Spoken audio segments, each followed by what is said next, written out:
Hello, friends. At this point, I'm eagerly awaiting Season 12 of Project Diablo 2, and I know many of you are as well. But I wanted to highlight some tools that would be very handy for both returning and new players. I've played the mod for quite a few years now since its very first season. I come back pretty much every single one when I can, and I enjoy it immensely. But there's some tools that have cropped up, some lately and some in the past that I wasn't aware of and was made aware of and thought I'd share with pretty much everybody I could. And there's no better way to do that than throw them in a video. So first up, let me get to the one that's going to help a lot. So if you're coming back to this game after a long time, or maybe you're a new player like many people I've introduced to Diablo 2 and its various mods, you're going to be a little overwhelmed by the concept of trade, maybe the concept of how currencies work. Trust me, I get it. Trading in this game is a lot different than other ARPGs. Some are a lot smoother, some can be even more difficult. But understanding how to trade is something a lot of people struggle with. Well, I have a whole video about the etiquette of trading, as well as how to navigate the website that I'll throw up in the screen right now, and you can check that out. But if you already had, and you want some easier versions of trading, there's a lovely tool I've been turned on to called PD2 Trader.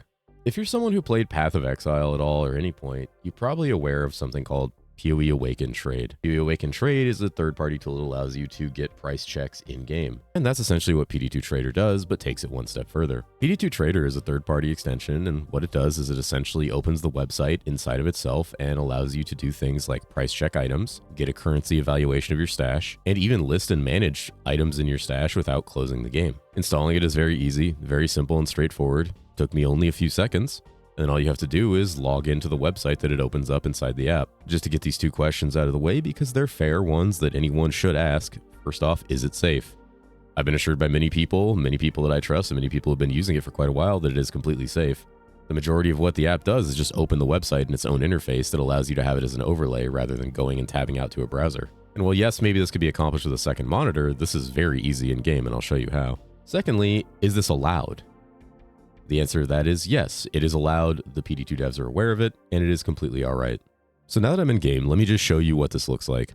I have my display capture on, so you'll be able to see everything. So first off, let's look at the settings. I can hit Control-O, and that's going to open the settings for this. You could also do this by right-clicking this in your taskbar. I currently have this set to non-ladder because I don't have any items on the open beta ladder that are really going to pop up on trade because I've just been doing practice runs and deleting the characters and resetting them. I haven't pushed anything to a higher difficulty. So it's on non-ladder. You can change between ladder and non-ladder. Obviously, most of you are going to be playing ladder if you're watching this video. And then we also have soft or hardcore. We also have the fill-in stat value. This is used to automatically populate stat value ranges when selecting stats with ranges. So that's to kind of change what it automatically selects for your stat value ranges on an item, since they do have varying ranges. This way, when you auto search an item, it knows where to start on the lower high end. You count, which I won't click on, but you can update and change accounts here. You have hotkeys, so you can change the hotkeys, change it from control to alt, and pick what you want. You have your price check, your list item, your settings, and your currency. And you can update those preferences. And you can also, inside the app, check for updates. It did just get updated the day before making this video, and I'm sure it probably will once we get into the season as well. So how do we use something like this? Well, let's go for this example.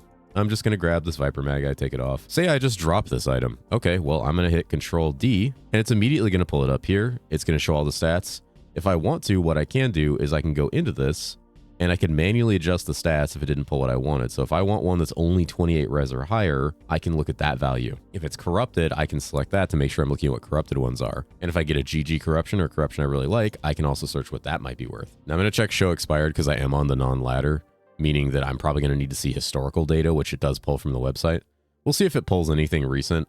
So you do have some listed in the non-ladder area. You have one for an IST, one has a 30 mana corruption, and you have one for 1 HR, which has 2 socket corruption. And you can see the time there listed, the date. So this gives you the ability to kind of price check something that you find. You find something, you can immediately hit Control D, get an idea of its value. This is an amazing tool, incredible. Don't have to tab out, don't have to wait, don't have to think about it, don't have to go in and use the comparison tool, which is what essentially is on the site. I can immediately know the value of an item that I dropped, something that is extremely powerful if you're new to trading or just getting into trading. Now, when we look at something like listing items, I actually have some charms here. I can hit Control L on this charm, and what it's going to do is it's going to give me the option to list these charms. Now I can go in here and I can click on which one of these charms I want. It's searching based on the fact that it's a trainer's charm, so it picked up a couple because I have a few summon druid charms in here. And I can change exact price, negotiable, note. I can set what I want, and I can post it. So I can post that for 1. Obviously, no one's paying 1 for a 5 life once summon GC. But now that's listed. There's a little pop-up in my corner you saw. Okay.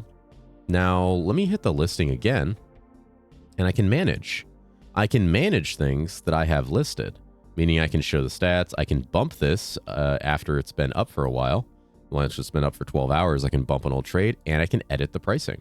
You can do everything from this interface that you can do for the website for a lot of your listing and price checking items. That makes this easily one of the most powerful tools available to any PD2 player who's interested in trade, economy, and currency making. I cannot suggest this tool enough. It's awesome. I'm going to be utilizing it a lot, and I'm going to have a great time with it. It's something that I never thought I'd see in a Diablo 2 mod ever, the ability to price check items for sale within the game. Another feature this app has is one I also never thought I'd see in a Diablo 2 mod, and that's the currency value. We talked a little bit about the hotkeys in this program, and one of them is your currency. Well, what does that mean? What that means is if I hit Control X, I get a currency valuation. I did give away all my stuff when I stopped playing, so I don't really have much on non-ladder, but it is going to get an estimated stash value. What this is really good for is if you're a newer player, someone who doesn't really understand rune value, this does get updated with a lot of ideas of what rune values are worth. These are pretty standard across the board, across the seasons. They do change a little bit early on sometimes, here and there. There's usually a spreadsheet that gets updated in the Discord that can help you price that out. But also talk about like Uber value and currency. Right now you can see it's actually undergoing changes, so the economy data is unavailable, and that's mostly because we're swapping to a new season very shortly, but these will have currency and Uber items available. That means if I were to go in here to my currency tab, this would be pulling from these sections as well as some of these and giving me a value of what I have.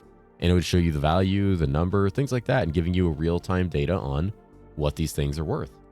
That's an incredible tool. Something that I can't even imagine how useful that will be to new players who have questions about what things are valued at. Another fantastic tool that I think everyone should have access to and really know about is the HIM website. For anyone who's not familiar with PD2, or even those that are but don't pay a lot of attention to it, HIM is a group of players in PD2 that push 99 pretty regularly. They're some of the most knowledgeable and well-versed players on the game that I've met. Not only that, but they're extremely nice, extremely free with information, have always been really kind and welcoming to anybody who wants to engage with and play the game, and just all around great people to talk to about it. They've compiled an amazing website that not only has tier lists for solo mapping, bossing, group mapping, map pathing guides, a full-on planner with items and charms and skills, but also links to really nice external resources, even PD2 Trade, which I just talked about. Great tools that really help you get an advantage in the game and consolidate everything into one place. What I want to talk about, though, for a lot of you who are probably trying to decide what you want to do and looking for some guidance with a character, is the solo mapping tier list. On the solo mapping tier list, we have a list of advised starter builds up here at the top. A lot of these have base planners on them that'll actually give you a look into the build and its possibilities. Things like where you should put your skills, as well as some of the early items you should get, and even as far as showing you what you could put on your mercenary here as well. This lists a lot of great advised starter builds that are really good and help you get through the early game, and show base planners for what I would assume is about level 80. Down here, you also have a list of each build for each class, and they are populating these every day, leading up to most likely the release of the new season. A lot of the endgame builds have their endgame gear setups. You have starter gear for things that are more early on, things like Chain Lightning Sorceress. You have tiers for what they think about the builds through their knowledge and information they have about their historical performance and how they're going to be performing from their testing in the beta. It's a wealth of knowledge and a wealth of information that really gives a great idea of what you can do and accomplish with these characters. This is something that I feel a lot of people ask for when they come to a game like this. If you're someone who played Path of Exile or other games like that, you're kind of looking for this level of knowledge and this consolidated information just being placed in one easy to find location. And this website is definitely it. Everything you could need to know beyond just the basics of the game is all in here. If you're looking at any class in this game, I highly advise coming here, looking at the builds, seeing if there's a planner. There's a lot of really helpful people in this community, and this website is a huge testament to that. Just freedom of information and people wanting others to be successful in what they play. Myself personally, I've been using the website a lot, looking at some of the updated builds, getting ideas for what I want to do, not only in the early game, but the end game as well. And so have several people that I know that I've directed towards it, and I'll continue to do so even as the season's launched. There's so much good stuff here that it's hard not to just funnel everyone in this location. And if you want to further optimize what you're doing, they even have the map layouts, which I mentioned earlier. This is a map pathing guide showing efficient ways to get through these maps and class at maximum speeds. The detail and the work that goes into creating things like this is always crazy, and it's awesome to see. Hopefully some of these tools are helpful to you. Maybe you didn't know about them, or maybe you did and just forgot about them over time. I mostly try to push these towards newer players or people coming back, as I mentioned things like PD2 Trade, which has been in the game for a bit apparently, and nobody I knew really knew about it until recently. That's why it's a great thing when you find tools like these that make everything a little easier in more of a modern time. Hopefully you all have a wonderful season start. Thank you for watching the video. Anyway, I'm Sleepy Cat, and I'm tired. Good night.